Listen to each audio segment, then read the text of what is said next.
Really taking this producer thing seriously. I like that.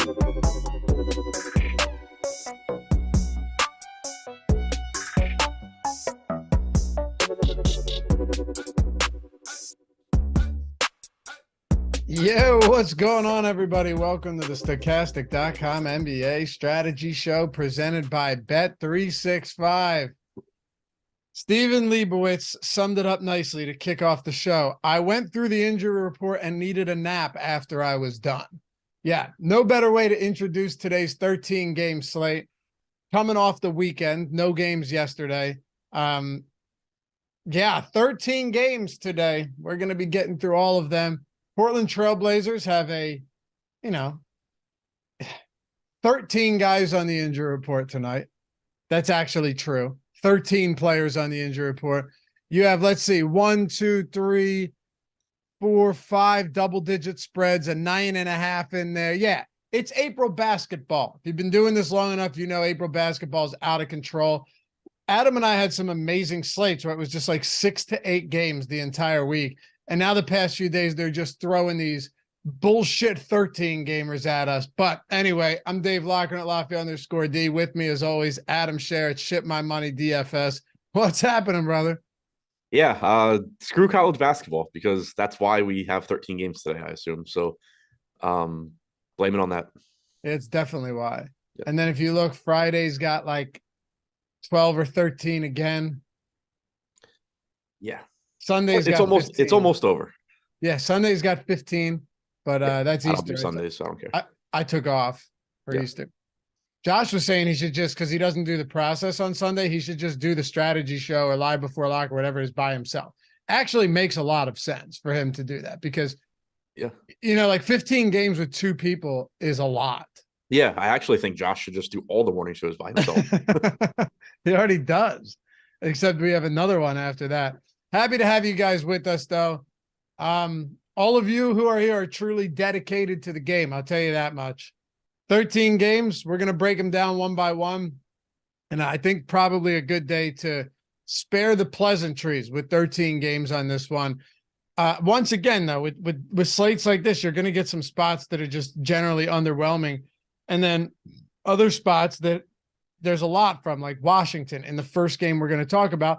And then other spots we'll find out around 3 in the afternoon that becomes the best spot on the slate and supplants whatever else was there at 10 a.m. in the morning. But still a lot to get through. Still a good way to get ourselves a cursory look at everything going on. Help you guys lay the groundwork, right? Set the foundation for today's slate. Happy to have you guys here. Hit that thumbs up if you haven't done so yet. Subscribe to the channel. Leave a comment down below. All that stuff goes a long way. Only takes a single second. You know the drill. Atone for your sins. Bow down before the YouTube overlords. Get us off on the right foot here. And if you're listening in podcast form, we know you're out there. Leave a rating, a review, subscribe to the pod. All that stuff helps us a lot. And tell your friends about the Stochastic Fantasy channel. All right, Adam, I'm jumping right into this one. We have boom bust updated, projections, ownership, all of that updated. Kicking it off with Milwaukee and Washington. Bucks 13-point road favorites here going up against the Wizards. When we get to the Wizards, there's going to be a whole lot of stuff to talk about. But Milwaukee is without Grayson Allen, and more notably, they're without Chris Middleton today as well. Does that open up enough for us to say, all right, there's spots I want to get? Or also, do we already have enough value to where like Giannis at a lower 11K price point just looks better than he usually would on a slate like this? Yeah, I think so. I mean, we're clearly going to have a lot of value. We already know about some of it. More probably will open up. So as a result, you are getting 18% ownership coming into Giannis, 13% chance of being optimal. That's a relatively high optimal percentage for somebody on a 13-game slate that costs over $11,000. And it just speaks to, I mean, obviously, one, Giannis is really good, but two, the amount of value that's already out there. So it's going to make him look good and, you know, certainly looks a little bit better without Middleton. That's where I would expect, that's who I would expect to prioritize from the Bucks today. We know Drew Holiday looks a little bit better with no Middleton. We know Brook Lopez gives you a high ceiling, but those guys are both pretty much correctly priced for a slate where you're going to have a whole lot of stuff that isn't. Whereas Giannis, you know, at least kind of gives you one of the highest projected players on the slate. And when you get slates of this size, typically, as just like a general rule of thumb, the guys that you're prioritizing, and this is, I mean, I guess always the case, but even more so on a slate like this, are either your highest projected guys or your best, you know, point per dollar guys. And if they're neither, then at best they're a secondary tournament play. And that's really what you're seeing with Lopez and Drew. Like, they can have good games, but they're not great point per dollar plays. And it's not difficult to get from them to more expensive guys that project better. Yeah. And when you look at the other side, you're looking at Giannis at 18%. And it's not surprising you're going to get some value on this slate. Already, Jordan Goodwin, 60%. No Bradley Beal, Kyle Kuzma, Porzingis. No Monty Morris for this game either. So you're missing four guys that should be in the starting lineup typically. That's pulling Jordan Goodwin and DeLon Wright 60 and 40% respectively. Then it just falls off a cliff after that. But my God, man, like you're talking the backcourt here pulling massive ownership for Washington. Not in the particularly good spot, but these guys have to play minutes today. And Jordan Goodwin's very cheap. Yeah, the Jordan Goodwin ownership is kind of concerning to me. We saw this on Sunday where you didn't have these four guys. Johnny Davis got the start. DeLon Wright started. Jordan Goodwin played 24 and a half minutes off the bench, but 3.5 of that was garbage time at the end of the game. If that game were competitive, he probably was playing like 20 to 22 minutes. Now, there's no guarantee this game is competitive. Washington is 13.5-point dogs at home. So you certainly could get a few extra minutes from Goodwin in garbage time. You could just also get a slightly different rotation where Jordan Goodwin plays a little bit more. He was playing some minutes alongside DeLon Wright, so it's not like he's, you know, a straight backup or anything like that. And at 4K, there's very easily, you know, paths to him having a good game. He's averaged a fantasy point per minute without Porzingis, Beal, or Kuzma on the floor this year. My only concern is that at 60% ownership, if he does end up playing, let's say 20 or 21 minutes, that's on a 13-game slate, probably a spot that you would prefer not to have, but there is a lot of upside for him here. He is still a very good point per dollar projection. I just think the ownership might be a little bit higher than I would like. Same can be said for DeLon Wright, 5,500, likely to give you around 30 minutes if this game's remotely competitive. You got 31.5 from him last game, lost 3.5 minutes to garbage time. So, you know, again, if this game is competitive, potentially you're seeing mid-30s from him. He's also a point per minute guy without Beal, Porzingis, or Kuzma on the floor. So there's a lot of opportunities for these guys, for Goodwin and Wright, a lot of playing time available. I think the ownership, again, on a 13-gamer might be a little bit aggressive, but I also understand why it's there. They're clearly very good values. Yo, Kispert's just been getting threes up at an alarming rate. I mentioned that on the show when you and I were on it the other day, I think Friday, and one of the guys in our chalkboard app, free, by the way, we just hit north of 1,000 members. So appreciate you guys. Really do. Join it. Links down in the description, all the picks, all the conversation, free forever till eternity. Always going to be free. Links down there. Chalkboard app is sick. You can sync your sports books. All the box scores are in there. It's like Discord for betting, but way better. So check it out. And thanks to you guys that got us north of 1,000. But somebody said they had seen us talking about the Kispert threes. He laddered the threes up to 5 at like plus 550, Adam. Kispert hit that in the first half. Yeah, Kispert's been playing out of his mind. He has. But I mean, again, he's literally points or nothing. If he has a bad shooting day at 5,700, you're getting a 0 from it. Right. And overall this year, without those 3 guys, or sorry, that still has Kuzma on for some reason, but it's not like he's been a great fantasy producer, even when you take guys off the floor. 258 minutes without them on the floor, 0.73 DraftKings points per minute. So, yeah, he is playing better now. Maybe he's kind of taking a step forward. Who knows? He's still a young player, but you still can't rely on the same level of production that you've been getting over these last few games. You can count on him to play a lot of minutes, but at 5,700, that price tag has adjusted. You're not getting any ownership coming in there. I don't really think it's a great spot to get to. Denny Avdia is kind of similar at 7,400. He is a better fantasy producer than Kispert. Still at only 0.9 DraftKings points per minute without those 3 on the floor this year, but that's with a 47% true shooting percentage. That number will come up over time. He at least is involved in terms of peripherals. You can get some assists from Avdia. You can get some rebounding, but that salary is also jumped up to a very high point. So he's getting 5% ownership. I don't have any problem with that, but clearly not a guy that you're building around. So I think with Washington, you're probably building around Goodwin and Wright. And like I said, I think the ownership's a little too aggressive on them, but I understand why it's there. I think that they are good plays. And then the rest of the team, the prices have mostly adjusted.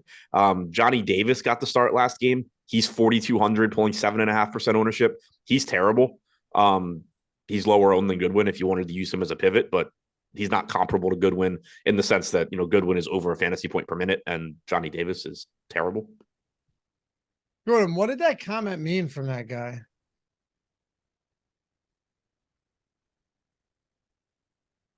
Yeah, I honestly, I wasn't sure what it meant. All right. I don't know. Let's move on though. We'll talk about Cleveland and Orlando. Darius Garland continues to sit at that mid 7K price point, Adam, which is, pulling his ownership north of 10%. They're 4.5-point favorites against the Magic, 223.5 total. Look, on the season, he's 1.08 fantasy points per minute with Donovan Mitchell in games that he's played with him. Over the last couple of months, 1.05. So you're getting fine production from Garland. I guess the advantage here is that he's just going to play a lot of minutes if the game is competitive. But on a per minute basis, he's been fine. He hasn't been great, but I don't know if he's really that underpriced at this salary. Yeah, Garland. sorry, I was distracted by chat. Garland. Yeah. So, I mean, Garland's salary has been down. 7,500, I think, is still fine. It's just that on the slate, you're going to find so many underpriced guys. If this were like a 6-7 game slate, I think you'd be seeing a lot more ownership coming into Garland. But as is at 7,500, still no problems with that. Good matchup against Orlando. Surprisingly tight spread as well. But you're getting a bunch of playing time from Garland. You do have Mitchell in, so obviously that cuts into his production a bit. But I think he's a solid play. 11% ownership seems fine. 10% chance of being optimal. Oh, here's the comment. They are arresting a president, but who cares as long as my sports guys do stuff? You guys are pathetic. Yeah, that's why I was laughing and missed your question about Garland. This was the thing where the guy got mad at us because we did a show after the DeMar Hamlin thing. And they're like, you shouldn't be doing a show today. Like, this should be a period of mourning. Oh, yeah, I forgot about that. What are you talking about, dude? So this, what, honestly, though, that's a fantastic troll. I've come to the point in life where I don't believe these people can actually be serious. I'm dead serious. Like, I'm 100% serious. I don't believe that this stuff can be serious. I think it's a well-constructed troll. There's no way listen to me, hear me out. And if I'm wrong, we are doomed as a nation. There is no way that there are people out there in real life, right? Amongst us, amongst normal civilization, that believe the world should stop and people should stop doing their jobs, risk getting fired because of something like this. I can assure you that if this were me who were being falsely accused look, to be quite frank, I think the reason that they're bringing him in and arresting him is absolutely I don't even know what's going on. I haven't paid attention. Stupid, right? Now what's going to happen is every time, depending on who's in Congress, whoever the former president is just going to get indicted. Like we're fucked. Okay. But I refuse to believe there are people out there that think you and I should stop living our lives and everyone else because of something like this. So that's why I believe this is a troll to get us to go 2 hours on this show on a 13 game set.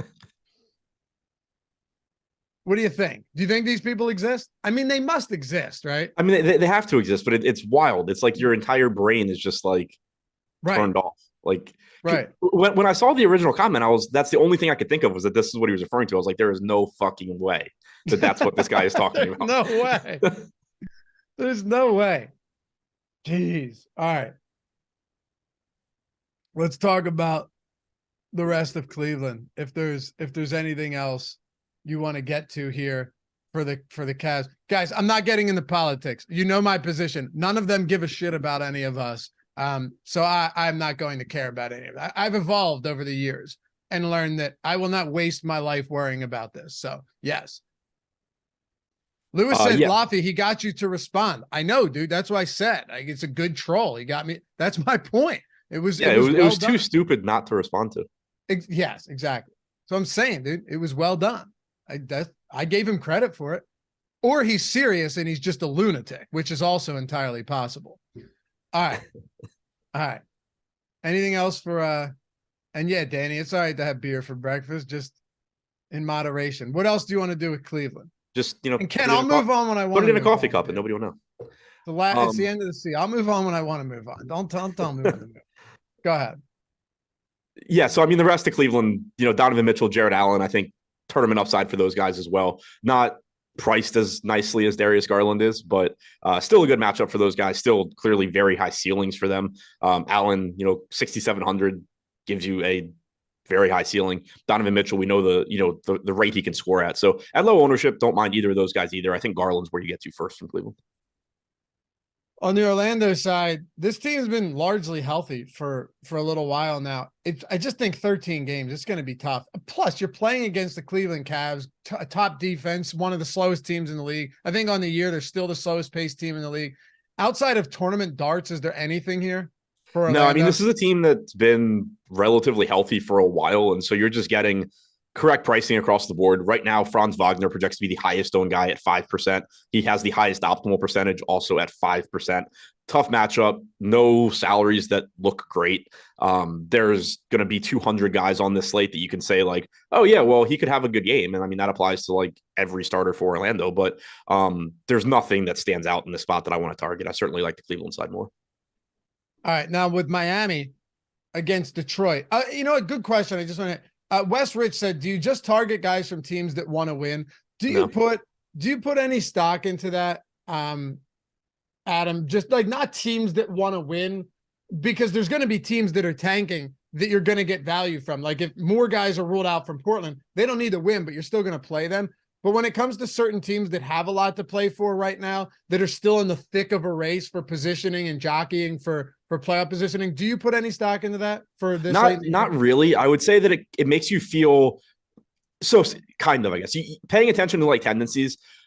If you have a team that is in the thick of the playoff race and they're playing their guys more minutes, obviously that matters. But if we haven't seen any like change in their rotation to where their starters are playing, they're playing a tighter rotation, their starters are playing more minutes, I'm not looking at it saying like, oh, the Pelicans need to win today, so like I trust their players more. But if you have seen a change in the rotation, then that's one thing. Similarly, for teams that aren't in the playoff race, if we've seen them expanding their rotations and doing random stuff, then yeah, you have to kind of take that into account. It's going to lower your minutes projections on the starters. But like if you take a team like Houston, for example, that has nothing to play for, but we know and we've seen that they're actually using these games to just try and get their main future pieces more experience. And as a result, they're playing their starters huge minutes, even though it doesn't matter if they win. There would be no reason to say like, oh, well, I'm not going to play Houston guys because they don't care if they win when they're still playing their guys huge minutes. So really it kind of just comes down to trying to notice coaching tendencies, see if rotations are changing. For the most part, we have seen some teams tighten up a little bit, but for the most part, we haven't seen too many of the bad teams actively tanking in games so far. And then on top of that, like you said, a lot of the bad teams are the teams offering you value as well. Right. Yeah, that's the thing. Like the boy from Cali said, Ship, Lafayette, any concerns on teams that are already locked up in the seeds might not get a full run? I got to look at that today from a betting perspective too. But yeah, that's the type of stuff I'd be more worried about. Like you said, Houston doesn't matter right now. They're playing like they have everything to play for. They're playing like they're trying to lock up a playoff spot. Doesn't matter. Portland's playing for nothing, but there's going to be guys that are playing 40 minutes maybe tonight.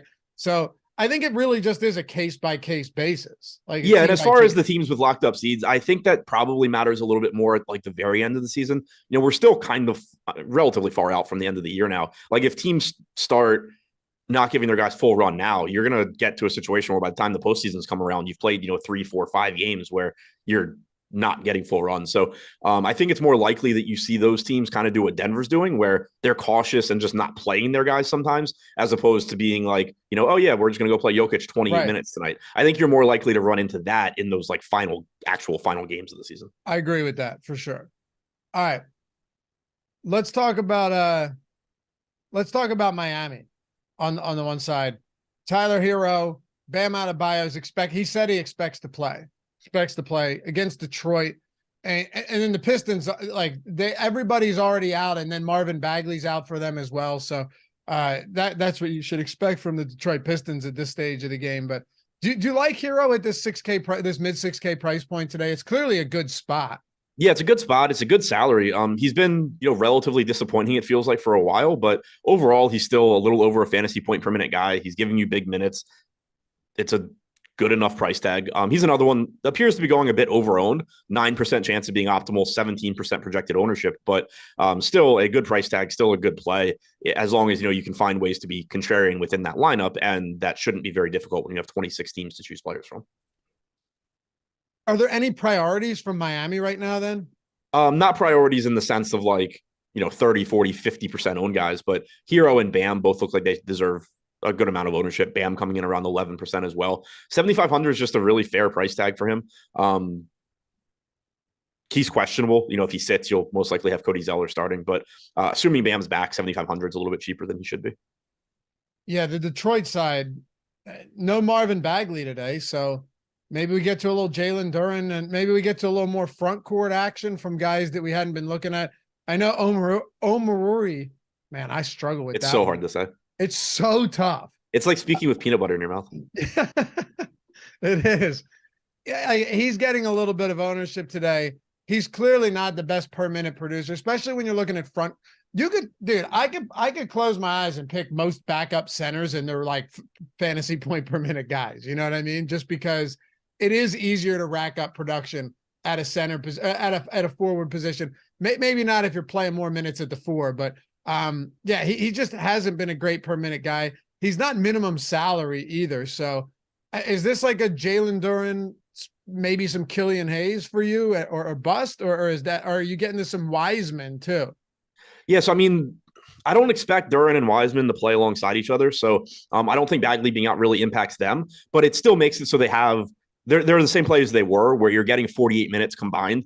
If you happen to get 28 to 30 from Wiseman, he would look good at 5,400. If you happen to get 26 from Duren, he'd look good at 5,100. There's no guarantee, how that's going to break down though. Last game, you ended up getting 22.5 from Wiseman. You ended up getting 22 from Duren, and then you got garbage time at the end.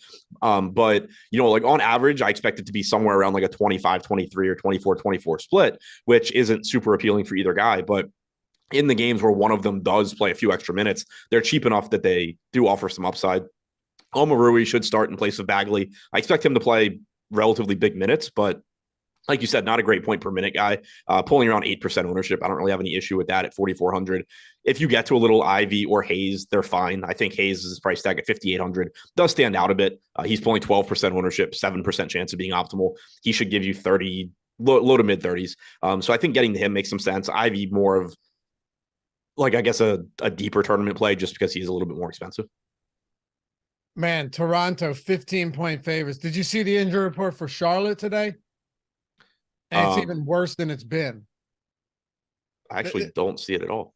The Hornets are without PJ Washington, Terry Rozier, Kelly Oubre, Gordon Hayward, and then Dennis Smith Jr. is questionable. So again, just complete absence of all starters potentially for this team today.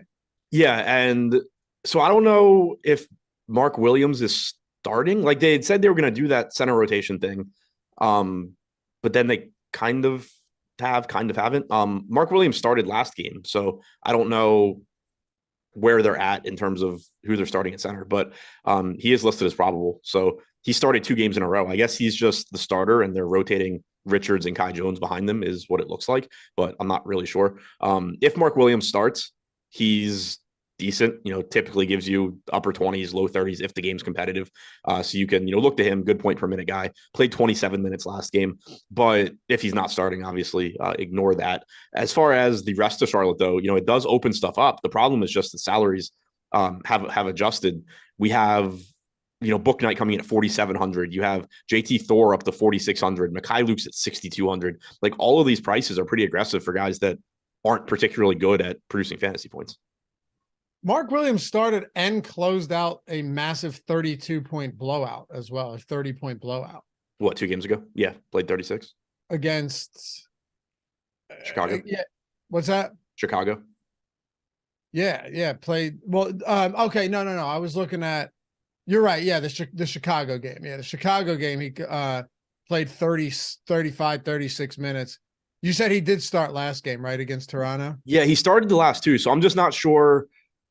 Does Nick Richards start today with Kai Jones as the backup, or are they just starting Mark Williams and going to those other 2 as backups? Right now, we have it projected to be Jones and Richards, it looks like, in which case you would get, if Nick Richards is starting, he's a solid value at 5,500. Kai Jones, power forward eligible at 4K would be fine as well. If they start Mark Williams at 5,900, then I like him. You're right, though. A lot of these prices have really adjusted, so I'm not sure.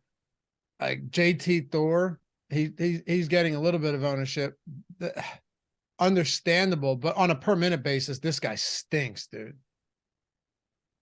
Yeah. I don't know. All right. On the other side, Toronto, with Gary Trent, OG Anunoby questionable. I think there's one more questionable. Will Barton's questionable as well. So pay attention to that. That could shake some things up for sure. They're 15-point favorites on the road against the Charlotte team that's without, like, literally, every single starter today. Is Toronto a team that you're largely staying away from? Or can we get the pieces of Barnes and Van Vliet and Siakam just saying, hey, look, it is still a really, really good matchup for these guys on the road? I think it's a team where collectively you're going to have a decent amount of exposure to them, but I don't expect there to be one guy really standing out. And that's reflected in ownership projections as well. All 4 of Pirtle, Barnes, Van Vliet, and Siakam are projected for 7 to 10% ownership. And it's just that relative to their salaries and their positions, none of them really look much better than the other ones, but they all look good. It's a good matchup for all of them. You expect them to play big minutes for as long as this game's competitive, and the pricing is reasonable. You have Siakam sub 9K, Van Vliet's only 8,200, Pirtle coming in at 6,500. Like, these are all solid price tags. So it's not like there's one of them. It's not like the Cavs where like Darius Garland is clearly the best value out of the main guys. Here, they're all just good. And so I expect that you're getting to them as a whole a good amount, but you're probably not like just jamming in Siakam and not playing the rest or something like that. SMP said, didn't they play Jones at the 4 of the game prior? I thought I saw that. Could be wrong. They did, yeah.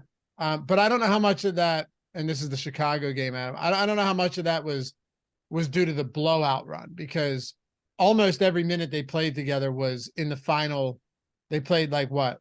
How many minutes? 6 minutes together, 6:17 together in the final frame. And that game was like a 30-point game at the time. So yeah, they played Kai Jones in the second half of the Bulls game. They didn't play him in the first half. Last game, they played Kai Jones as the backup center. They didn't play Richards at all. Yeah. All right. Minnesota, Brooklyn. So we got over 350 watching today on an insane slate on April 4th. So yeah, man, we keep it going here. No matter how crazy these slates are. And we haven't seen anything yet. Let's talk about Minnesota and Brooklyn. Timberwolves, Karl Anthony Towns, questionable. Jalen Noel, questionable. I don't know. You got them going up against Brooklyn, 226.5 point total. Brooklyn's been playing pretty slow lately as well. Very slow lately, as a matter of fact, since the start of March. Defensively, they've been okay. Towns is down to 7,800. He does have power forward center eligibility. Is there anything that interests you here from Towns coming down in price point, assuming he were to, get back to playing considerable minutes and not be in foul trouble, because he got 36 against the Lakers the other day. He hasn't been great since he returned, but I'd imagine that in a close game, he's playing another 34 to 36 minutes. Yeah, the playing time for Towns certainly is appealing, and that price tag keeps dropping. 7,800 now on DraftKings.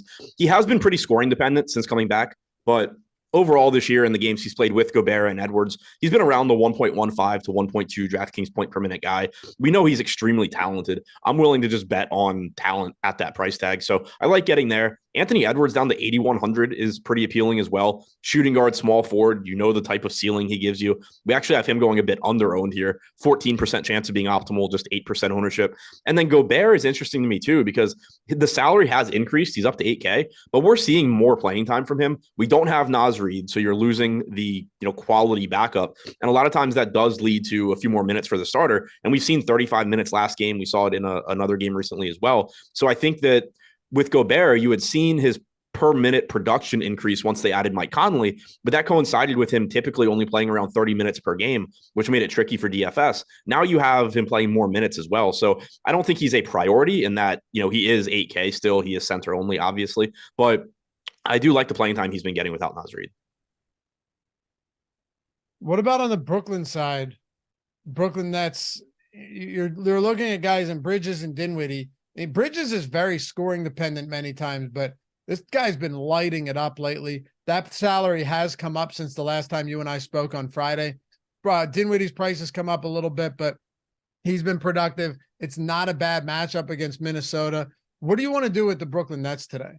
I don't think there's anything that really stands out because salaries have increased, but Dinwiddie and Bridges clearly still give you upside at those prices based on how many minutes they're going to play and the fact that they're north of fantasy point per minute guys. I'm a little surprised Claxton's not getting more ownership at 7,100. It's probably just a function of there being so many good centers, but he is frequently playing north of 30 minutes. We know he's a good point per minute guy. So don't mind, taking some tournament shots on him. Cameron Johnson's been playing more minutes than when he first got to Brooklyn, but I think still pretty much correctly priced at 6,500. So there's nobody here that looks like super interesting, but I think any of the normal pieces at low ownership in tournaments are fine. Boston and Philly. Boston just can't beat this Philly team, man. I tell you what, other way around. Philly just can't beat this Boston team. I might take Boston money line today. That might be a little bit of a play for me. 227 total. Sixers go out and they smoke bad teams. They lose to good teams. That's kind of what we've seen with them. Robert Williams is out. Jaylen Brown is questionable though, so pay close attention to that. In the event that Jaylen Brown plays though, look, this should be a fun game to watch. And you get a lot of those that just don't offer a ton of value from a DFS standpoint. And I'm not really sure there's a lot here that stands out either.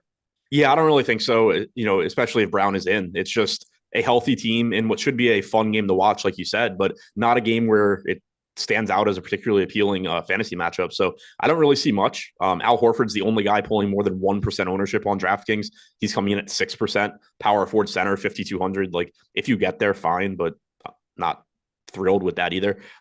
It's a tough team to get to. Like obviously everybody knows Jaylen Brown or Jason Tatum can have big games, but they're also correctly priced on a slate where a lot of people are not. I think you could say the same for Philly too, though. Yeah, agreed. Like anytime you get to Embiid, cool. But like when you compare him to Giannis, you have power forward eligibility for Giannis. You also have a higher projection on Giannis, and he's not that much more expensive.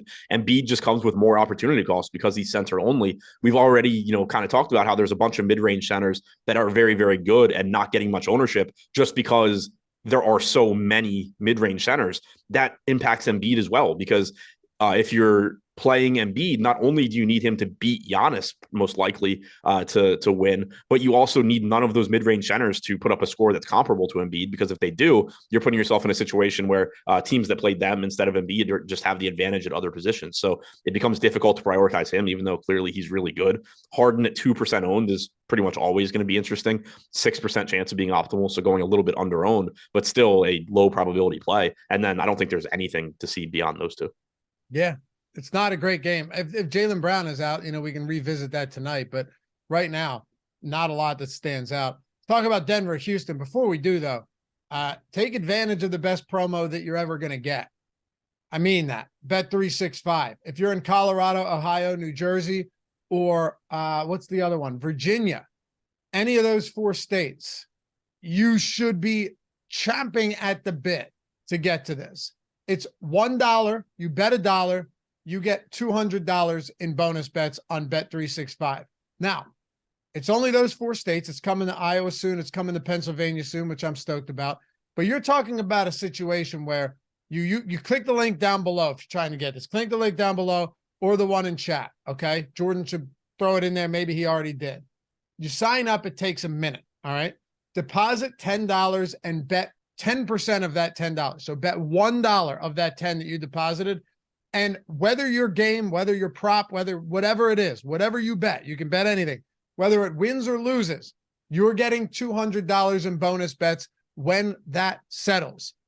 Legit no-brainer. Even if you're not big into sports betting, but you're lucky enough to be in Colorado, Ohio, New Jersey, or Virginia, should be jumping on something like this. We just had a tweet yesterday, made me very happy, from Ginger Hammers. You guys have done some pretty spectacular promos over the years, but I have to tell you, this Bet365 is one of my favorites so far. Hashtag ROI for days. Dude, this guy just turned, and this is from March 25th to March 31st, so we just took advantage of this. Bet $1, turned it into the $200 promo, and his win-loss is plus 1,446 on a $1 promo that he bet. Like, amazing. You could be somebody that ends up losing it all. You go on a bad beat, or you're just not a great bettor and you don't know what you're doing. And at the end of the day, you're still down $1. That is your downside. And you had some good learning experience. So now you won't do that again. And you had legit free learning experience outside of $1. Or Ginger Hammer, like him, you take it, and like I said, all the time, run it up to 4 figures. $1 this dude turned into 4 figures because he got the $200 in bonus bets and ran it up. So that stuff makes me extremely happy to see. Bet365, Colorado, Utah. Why do I always want to say Utah? New Jersey, Ohio, or Virginia. Click the link. It takes a minute to sign up, 2 minutes in total to get that bet in. Think about it this way. You're getting $100 per minute, $200 in 2 minutes just to place a bet and get $200 to your name. Be like Ginger Hammer. Run that up to $1,400 in the matter of 6 days. Link down there in the description and in chat. All right. Let's talk about Denver and Houston here. Do you think Jokic plays today? Like, are they just going to hold him out, or what's going on? Yeah, I don't have a good feel for it because I think it is a legitimate injury and they have no real reason to bring him back. But I don't know. Seems like a legitimate Q tag to me. Yeah, Murray's probable. So there's that. So you got Murray probable. Zeke Naji's questionable as well. So who knows? You could be looking at a depleted front court again.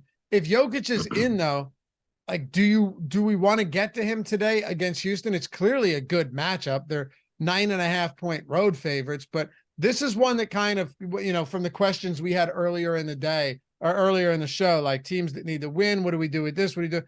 This one concerns me a little bit with Jokic clearly being a legitimate questionable.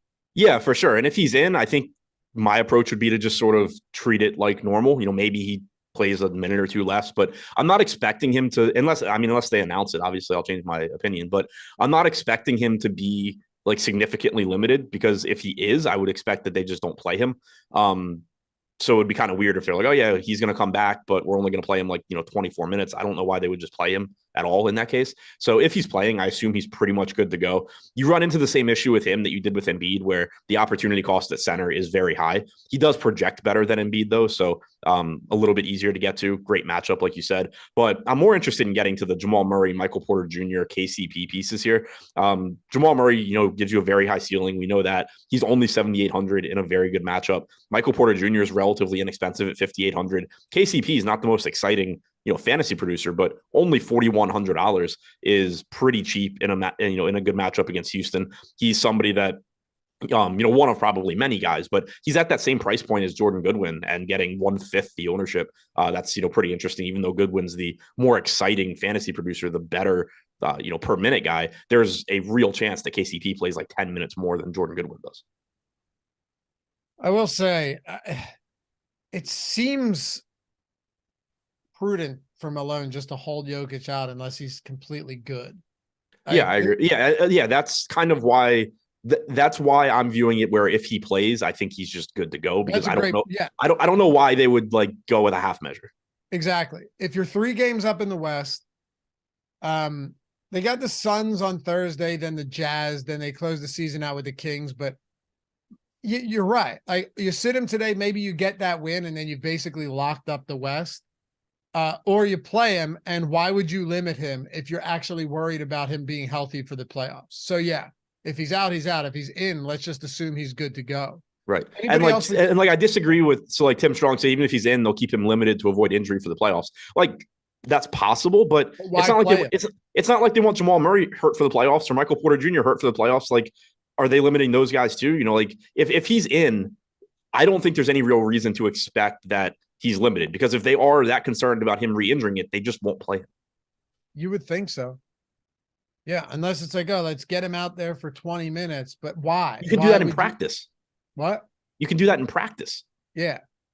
Yeah, I don't look, we'll find out. We're gonna find out. But if he plays, I think you're right that you would treat that as he's good to go. Because why else would you play him? All right. Anything else for Denver? You want to talk Houston here? No, I think we go to the Houston side. All right. Look, the Houston Rockets stink, but all of these guys are still getting their minutes night in and night out, whether it's Şengün, who's been playing even more than normal lately. 38 minutes last game. A lot of minutes the past few games. Jalen Green, Kevin Porter Jr., all of them sitting at these 7K price points, and this is what you're getting from them night in and night out. Yeah, and there's always blowout risk with this team, but that's what's keeping their salaries low. Is it's like that blowout risk keeps people from playing them. We know that ownership is part of the pricing algorithm, and so it just they keep being low owned because people are afraid of blowouts. Their prices stay down because people aren't playing them, and it just goes around and around. So it's the same thing that we've been seeing. You know, there is blowout risk in this game. Clearly, they're not as good as Denver, but you have $7,700 for Porter, $7K for Green, $6,900 for Şengün. Even looking at their last game against the Lakers, where they lost by 20. I don't know. I'm bad at math. 25 points. You got 40 minutes from Jalen Green, 38 from Şengün, 33 from Jabari, 36.5 from Kevin Porter Jr. And that's a game where they didn't play the final 4 minutes of the game. I know. Like, if this game's competitive, you're just very likely to be getting mid-30s from Şengün, upper 30s from Porter and Green, low 30s from Martin, mid-30s from Jabari Smith. And all of these guys are low-owned. Yeah, and they got smoked, and Şengün still had a monster game. Like, they can get blown out, still play big minutes, and despite losing, some of these guys still have upside, no doubt. All tournament plays, obviously, but it makes plenty of sense to look at some of these and just go, hey, if they're going to be playing as many minutes as they are, they still have some value on a slate like this. Yeah, I mean, Jalen Green played over 20 minutes in the first half of that game. Yeah. Alperen Şengün played like 22 minutes in the first half of that game. Yeah, it's out of control. You know what else is interesting? If we move on here, Sacramento, New Orleans, this should be a fun game to watch too. New Orleans playing pretty decent basketball right now. And obviously the Kings, they've had some cupcake matchups, but you know what? Been a great team in the regular season. De'Aaron Fox is down to 7,700 today. Yeah, I don't get it. His price tag's been pretty cheap for a while, like, 8K, 8,200, and I thought it was pretty appealing. Now he's down to 7,700. Played 33 minutes in regulation last game, 38, including overtime. Typically, you're getting 33 to 35 minutes from him. He just looks good at 7,700. Solid matchup too. I don't really get the price on him. It's very similar to Darius Garland, and you're seeing similar ownership as well. And it's just, if this were a smaller slate, you'd be getting a ton of ownership, but because you have Jamal Murray at that price point, you have Darius Garland at that price point, they do just kind of cancel each other out, eat into each other's ownership, and it makes it so while they're relatively popular for the slate, it's not like it's massive ownership that you're really worried about getting away from. As far as the rest of the team, nothing really stands out. Sabonis clearly is always fine if you can get there, but it's just difficult to pay up at center tonight, and if you are, you're much more likely to be doing it for Jokic or Embiid. The wings probably aren't that necessary on this slate. You have decent pricing on all of Murray, Barnes, Monk, Herter, but it's just a slate where I'm unlikely to need to go to them. Any interest in Joe Val on the other side of this game? It's always interest in Jovel. 1%, No confidence. 1% right now. Yeah, no confidence, but interest. Last game, we got 28 minutes from him. We did get Larry Nance closing again. So you got a 28-20 split between Jovel and Nance. Jovel's still relatively expensive at 7,400. It is a good spot, though.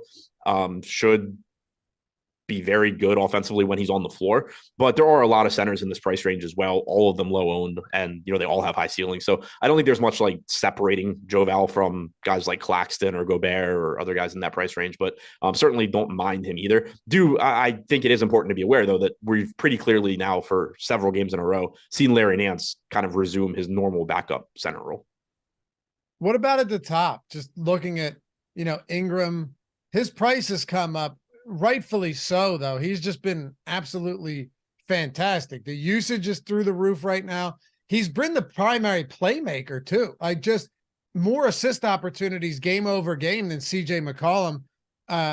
You're not going to get any prolific three-point shooting from Ingram, but the peripherals combined with the scoring lately, I know that price is up there, but he has been really, really good. And now you're facing a Kings team that is just insanely conducive to high scoring fantasy performances. Yeah, Ingram looks really good even with the price tag going up. He's just been so involved offensively. He's played 12 games over the last month, 32.2% usage rate, 36.6% assist percentage, averaging 34.5 minutes per game, coming off of their most recent game where he played 38.7 minutes. This is a team that you have seen a little bit more of a condensed rotation. They need to win games. Ingram is clearly the focal point offensively in terms of scoring and playmaking. So he just looks really good, especially with the increase in peripherals that you're getting. CJ McCollum at 7,500 is another guy in that Garland, Murray, Fox range that just is playing big minutes, played 38 minutes last game. He is going to look pretty good at that price tag as well. We have seen Ingram cut into McCollum's production a bit, but that's why you're also seeing the gap in salary. In the 12 games over the last month that McCollum's played with Ingram, he's still at a fantasy point per minute, 24% usage rate, 20.5% assist percentage, 35 minutes per game. So decent rates, across the board, just not on the same level as Brandon Ingram. All right. Well, Portland, 17.5 point dogs. Been dreading getting to this game. Against the Grizzlies, 228.5 total. So right now, we have one guy pulling double-digit ownership, no one else above 5.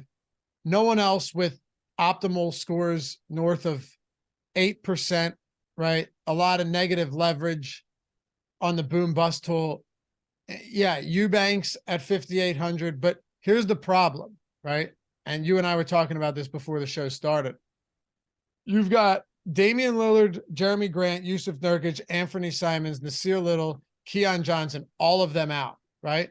So you go, okay, I can work with that. But you also have Trendon Watford, Kevin Knox, Matisse Thybulle, Cam Reddish, and John Butler questionable. Yeah, it's kind of impossible right now. Like, if the questionable guys are in, which is how we have it projected right now, we have double-digit ownership coming to Eubanks at 5,800, which is fine. And not much ownership going anywhere else because while they are shorthanded, they've added guys so they aren't running those 8-man rotations anymore. You added Jonathan Williams, you added Shaq Harrison, you added Skylar Mays. And so these guys are playing minutes and you're not getting the super tight rotation that we were getting a few games ago. But if you start ruling out Kevin Knox and Watford and whoever else you named was questionable, then you could very easily just be back to like an 8-man rotation where everybody on Portland looks good. But if everybody's in, that's questionable. I don't really like this team at all. If you start ruling guys out, then clearly they're going to look a lot better because they have to play more minutes. It's funny. If you look at the MVP now, Embiid is minus 230 because Jokic has missed those games. But it just goes to show you how dumb that is from playing and missing games because Embiid is going. They went out there and faced some good teams on the West Coast. They just faced a good team in Milwaukee. It's like they're losing those games, but Embiid's and I'm a Sixers fan. I told you I don't care about MVP voting. I think it's dumb as a fan. Embiid's odds are improving despite losing by double digits to Milwaukee just because Jokic didn't play that. And on top of that, Jokic has still played more games than Embiid. I know, but that's why it's so dumb. I know. I'm agreeing with you. Like, it's literally the odds are moving just because we're not going to have favorable Jokic recency bias at the end of the season. Yeah. But it was also dumb that Jokic's odds improved when Embiid missed that game. Yeah, which I told you, I bet Jokic when Embiid missed that game solely because I believe MVP voters are stupid and will care. And then like Kendrick Perkins. Right. And then Jokic sitting out, and it's like, okay, well, now I'm dead. It's crazy. It's so dumb. I looked it up because Seymour Cake said, thanks for the super chat. Who do you guys believe will win the 6-man award? Quickly's minus 500 right now. So, I mean, he's all but got this locked up. Yeah. He's all but got it locked up. Some good players this year, but definitely Quickly. Yeah. I mean, it's really just down to him and Brogdon at this point, isn't it? Yeah. And Brogdon's plus 330. Yeah. It's down. Yeah. Everyone else is 70-1 or worse. So yeah, not exactly a 5-horse race at this point. It's got to be Quickly. But there's no betting value on that, Right. All right. Anything else you want to talk about with Portland? I know it's just a tough team right now with us having no clue who's going to be in or out. Yeah, I mean, not really. I will say Skylar Mays played 30 minutes last game, so he seems to sort of be ahead of like Shaq Harrison in terms of who gets those minutes if needed. But it really is going to depend on who is in. If we get a similar rotation or similar, guys in as last game, there's not a lot that looks good. Like Skylar Mays played 30 minutes, but he's up to 5,100. Eubanks would look fine, played 28.5 minutes. He's still pretty cheap. Watford probably plays a bit more than the 19 minutes he played last game. That probably just cuts into like Kevin Knox's minutes. So yeah, I don't think there's a lot to like if everybody's in outside of probably Eubanks. I'm not somebody who's massively concerned with blowouts. But yeah, the Memphis Grizzlies today, is there any other team that would just love to play, his start like Ja and Jaren Jackson as few minutes as possible? Well, it's funny because like Jenkins came out and was like, we need to start playing the starters more minutes. He's probably looking at the schedule like, shit, we're playing Portland. Like we can't. Like, how can I justify that? Yeah. Right. They're 17.5-point favorites and they're completely healthy. Yeah, it's a really tough team to get to. I do think the pricing on Morant and Jackson in particular is interesting, just because if this game does stay remotely close, 9,900 for Morant is a pretty cheap price tag. 7,700 for Jackson is a pretty cheap price tag. You get a very high ceiling there. And, like I said, Taylor Jenkins did say he's going to be playing these guys more minutes. I'm not saying that like they're blowout proof or anything, but in like the most recent game, which was a 21-point loss to Chicago, you did get 34 minutes from Morant. He lost 1.5 minutes to garbage time. He had played like 35.5 minutes the game before that. So you have seen him playing a little bit more than the 32 or 33 minutes that he's averaged for most of the season. Jaren Jackson played 30 minutes in that game. He lost a little bit to foul trouble as well. So I do think that if somehow Portland hangs in this game, you are probably looking at 34, 35 minutes from Morant, probably low 30s from Jackson if he avoids fouls, which does give you massive upside at basically no ownership. All right. Yeah. Jaren Jackson, look, positive leverage in the boom bust tool. But again, it's like 2% ownership, 5% optimal score. So none of these guys are going to pop. But yeah, maybe, listen, if the game stays close, then maybe it does just make sense to have some interest in them. But this is the type of team that if things get out of control fast, I don't think there's any doubt that some of these guys are going to be watching a lot of it from the bench. Atlanta. And by the way, appreciate you guys. Up over 100 likes. We only asked once at the beginning of the show, but we got a dedicated crew here. So good stuff. Got almost 450 watching with us, despite trying to navigate through a wild slate. Let's talk about Atlanta. 4-point dogs against the Bulls, 235 total here. Trae Young is questionable with a non-COVID illness. So pay attention to that. He does look decent in the boom bust tool, just from a leverage score perspective. He has been wildly underwhelming lately, though. I can tell you that much, but whatever. We don't have to get too deep into that. I do kind of wonder what's going on. I was at least encouraged to see that the shot volume came back up last game. Like, I don't care if you're shooting poorly, just shoot. And we saw him, rip off 24 shots, got to the line 8 times last game. So that was encouraging because prior to that, he had really been deferring a lot to Murray and other players on this team. But from an ownership standpoint, Sadiq Bey is the most popular on the Hawks today at almost 20%. Yeah, I mean, he started last game, played a bunch of minutes. He's still very reasonably priced at 4,800. So I get it. The playing time certainly should be there for him. No DeAndre Hunter. So assuming that Bey starts in his place again, the playing time should be there for him. Obviously, if he doesn't start, then that looks different. 33 minutes in regulation in that game. So at 4,800, don't mind that price tag. Trae Young, if he's in at 8,600, certainly gives you a high ceiling. Like you said, he hasn't been playing great, but the price tag is also dropped as a result. DeJounte Murray typically plays big minutes. He's another guy in this mid 7K guard range. It is interesting to me that he's getting so much less ownership than Garland, Murray, Fox, all of those guys. I think he is pretty similar to them. I like, that he's only getting 2% ownership. Capella at 6K is another high upside center, not getting any ownership in the mid range. So not the most appealing team in terms of finding guys that are priorities. Sadiq Bey is the only guy getting above 5% ownership, but I do think it's an interesting tournament team just because Young, Murray, Capella, even Collins are just at such cheap price tags. What about Chicago? Normally this wouldn't be, all that intriguing of a spot, but if you just look at the disparity between these two teams, you have the Bulls who play at a wildly slow pace, the Hawks who play at one of the fastest paces in the league. Not often you're seeing a 235 total for a Bulls game.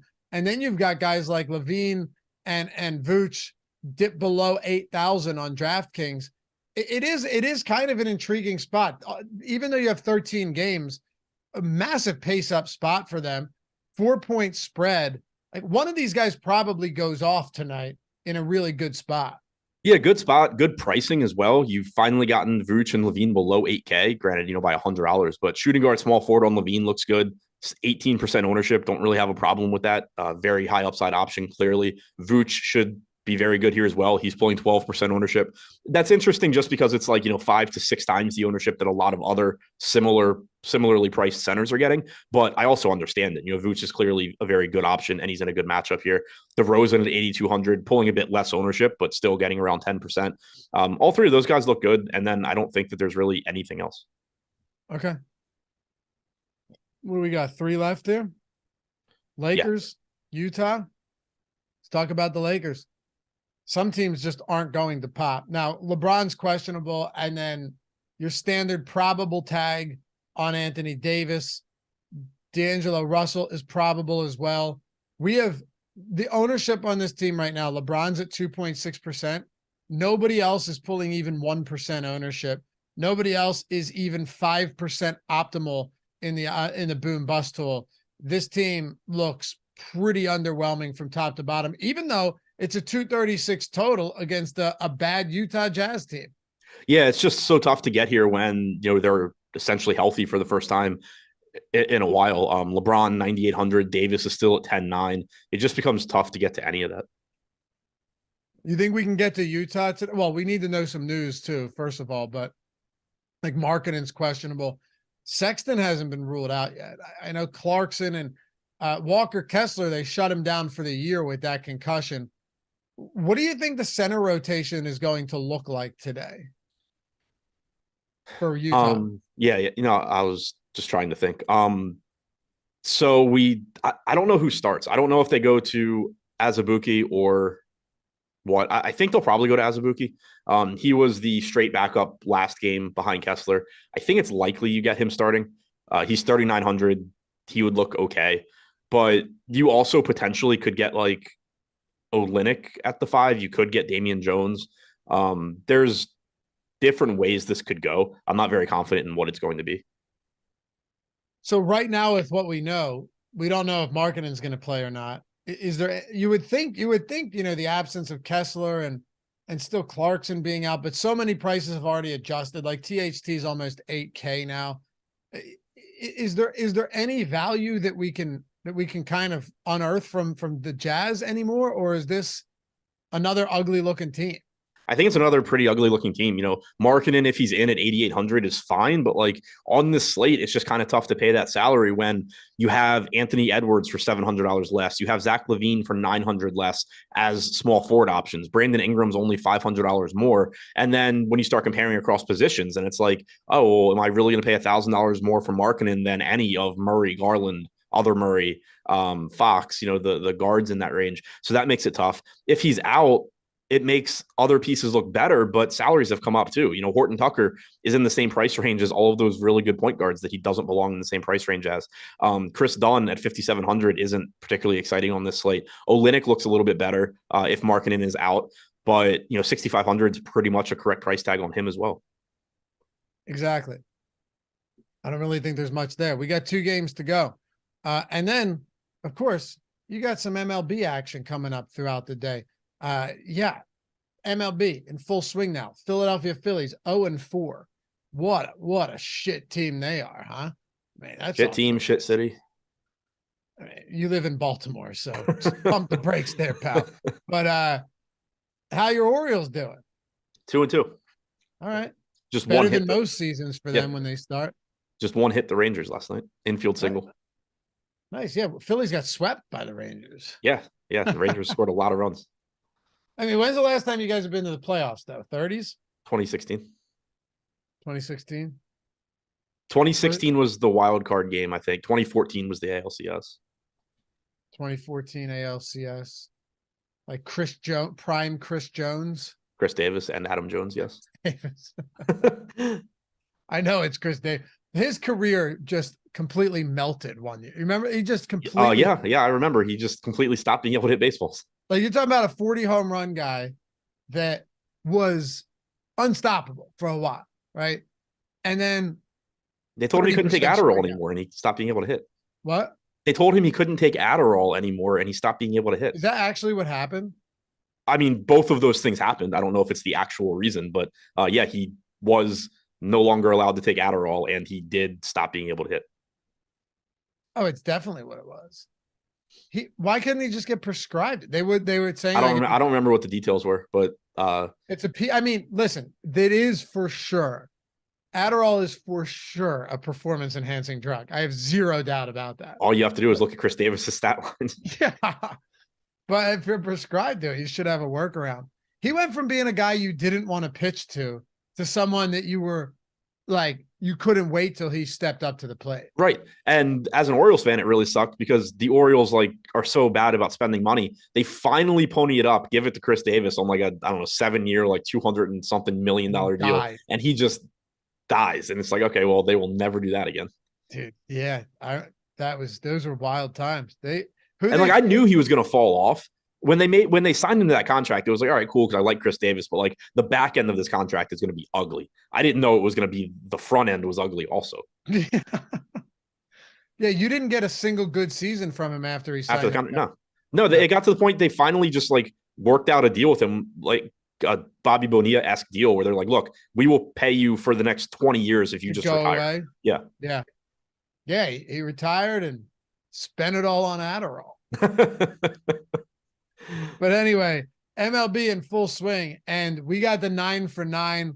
These are the good promos out there for sure. 9 days for $9. That means that all of our MLB content, the preeminent tools out there, right? Top stack tool, the top pitchers tool, ownership projections, player projections, all of that stuff right now is $9 for 9 days. So $1 a day.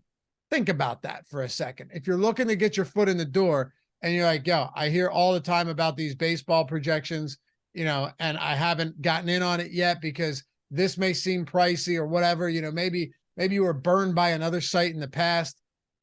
That's not what we do here. 9 days for $9, $1 a day. All of our baseball tools, everything on the site for baseball, you got for $1 a day for the first 9 days. So if you haven't checked it out yet, link in the description, link in chat. 9 days, $9, $1 for the day. You know, ultimately it's pocket change and you're getting the massive discount on that. This is only going to be around for a couple more days. So check that out. Link in the description. What's up? No, we don't do promo codes here. We do links. We do links. We got the link, right? You got the link. Yeah. No, we do links. Click the link in the description or in chat. Appreciate you guys. All right. It's easier, Jordan. People spell things odd and they like space it out and then they wonder why. It's just easier to click the link. It's gonna take you right there. I don't even know why we talk about the promo code on shows. If it was like a radio where you couldn't just click, then sure, radio spot. All right, use play ball, but no need. Anyway, let's talk about these final two games here. OKC and the Golden State Warriors. Oklahoma City looking healthy, but I'm not really sure if there's like the health is just really at this point a detriment to DFS value on these teams. Yeah, pretty much. Tough spot as well. That's not helping either, but No. Goes without saying, if you get to some Gilgeous-Alexander, fine. 4% owned, 4% chance of being optimal, but nothing else that really looks appealing at all. Josh Giddey, Jalen Williams, both still relatively expensive for SGA being in. What about on the Warriors? How about Wiggins is going to be on the bench in attendance today, but not That's playing. Good. Well, glad he's back in some capacity. Do you? Oh man, people are not going to like me for this. Do you agree with the Warriors just being like, "Hey, take all the time you need"? Or I mean, I have no idea what the actual situation is. Am I wrong to say like it better be something really bad? I mean, you know what I mean? I know what you mean, but like, I feel pretty confident that it is something important because, like, I'm sure the Warriors know what's going on. He didn't just like disappear and they're like, "Oh yeah, take all the time you need." Like, I'm sure, right? They know, and they're like, "Yeah, like, whatever." Yeah. How long is it? Wait. It's medical issues now? For his father. Wait, for who? His father. Say father, Adam? Father? That's odd. Do I say that weird? I actually didn't know what you were talking about. His father. Okay. His father. Say it again. His father? Father? His father, yeah. All right. I don't know. I don't think I could take off for 2 months if my dad had medical issues. Yeah, you're also not as important to us as Andrew Wiggins is to them. Very important to this site. But that is right. He's important to them. Right. So they're trying to like look out for him. And I think maybe he's not as important. But that's why they're saying, "Hey, go ahead. Take some time, pal." What do you want to do with the Warriors today? They're getting a lot of ownership. They're relatively inexpensive. I'm surprised they're getting as much ownership as they are, but 15% coming into Draymond, 11 to Clay, 12 to Looney, 30 to DiVincenzo at 4,100. Those are all reasonable price tags. You have DiVincenzo coming off of a 31.5-minute game. You're getting big minutes from Clay and Draymond. Looney's back in the starting lineup, so that's good for him at 5,300. It's just a pretty appealing team to get to. Again, I think they're going a little bit over-owned, but they are also just pretty much solid values across the board with the exception of Steph, who's at 10-6. And as much as I would love to get to Steph at 1% owned, it becomes really tough when you can just save money and play Morant or Gilgeous-Alexander at very low ownership as well. Okay. Say his father is further away. His father is further away. Okay. All right. So I guess it's not as bad, as crazy as I thought it was. Oh, San Antonio and Phoenix. By the way, I'm not lacking compassion here. I'm just saying that like that is not as crazy as I thought it would be for someone to miss that much time. I'm just saying the quiet part out loud. The problem is, everybody else wants to, stand on the pedestal. No, it's not saying the quiet part out loud. It's being an asshole when most people don't have that thought. How is that being an asshole? Because you're lacking compassion. No, I'm not. I'm being realistic. If you're a person without compassion. I guess, man. I don't know. I'm not saying I'm compassionate, but I don't think I'm being uncompassionate. This just isn't an example of me not having compassion. Exactly. All right. Well, anyway, we'll wrap it up with the Spurs and Phoenix Suns. San Antonio on the road, 18-point dogs against the Suns. This team hung it up. We know that, but we're talking about Trey Jones and Kata Bates D up here. Like, there's a whole lot going on. Devin Vassell, Jeremy Sohan out, Keldon Johnson, Romeo Langford doubtful, Zach Collins questionable. Across the board, this is another one of those spots today where you could see a bunch more guys get ruled out, and then everything we talked about at 11 in the morning is irrelevant. Yeah, pretty ugly spot, but you do have value here with Collins maybe not playing, Keldon Johnson and Langford not expected to play, Sohan and Vassell already out. So you got a Keta Bates Diop start last time out. He played around 28 minutes in regulation. He's getting some ownership here at just 4,600. Trey Jones at 5,600 is going to look like a decent value option. As far as point guards go, he played around 28 minutes as well. I'd expect similar playing time there. If Collins is in at 6,800, he's another center in that price range that looks fine. Not getting much ownership. If he's out, you should get Mamukelashvili starting. He's 5,800, so that price tag has come up a bit. I think Bates Diop and Trey Jones are the best values here. Did I dream it, or is Champagne not on the Spurs anymore? I thought I saw an alert yesterday that he signed with the Celtics. He is on. Or is it a different one? Wait, I don't see that. Maybe I'm just having random dreams. I don't know. I had some wild dreams yesterday. You ever dream that you're complicit in a murder and you're worried about getting caught and you didn't hide the body properly? Variations of that. Oh, yeah. Yeah, I had one recently, and boy, was that the scariest thing in my life. I've never been happier to wake up. Who the hell did the Celtics sign? Because I thought it was him. I don't know, man. Maybe it was a dream. Yeah, Justin Champagne plans to sign with the Celtics. Oh, all right. There you 15 go. hours ago. So, all right. There you go. go. That could change some things here since we have him projected for 19 fantasy points. That does affect their rotation. He played 20. Wait. Oh, Justin, not Julian. Okay, so there's two of them. There you go. I was going to say, I'm not seeing this anywhere. Yeah, neither was I. Like, when I Googled his name, it still said Spurs. So, okay. They completely ignore that. I'm guessing it's a brother signed with the Celtics. Yeah. All right. Yeah, they're brothers. Yes. So anyway, the way it looks right now, Trey Jones, Keta Bates Diop both look like solid values. Nothing else looks too great. If you get Zach Collins out, you're probably getting Mamu in the starting lineup. He'd look okay, but 5,800 is relatively expensive. All right. Well, Phoenix Suns finally healthy. I think like this the good kind of decent thing about this slate is that a lot of the good plays and the crazy value and the wild teams are front loaded. Like, sure, Spurs could open some things up and maybe Utah, but there's a lot of these teams on the late games that really don't have a lot outside of just some random tournament throws. And that might be Phoenix as well. Yeah, it's pretty much been the case with Phoenix for a while now. You're getting, when Durant's back, it just cuts into everyone else's production. You got Durant playing 35 minutes in a start last game, had a massive outing as well. He's only 8,900. I think he's actually really interesting in tournaments. Like, you're getting a 6% owned Kevin Durant at $8,900, playing 35 minutes last game. So I think that's a pretty interesting spot if you're just going to be getting normal minutes from Kevin Durant at a sub 9K price tag. I think he's getting slept on a little bit. Everybody else becomes pretty tough to get to. Chris Paul at 7,300. You just have all those other guards in that price range that look good.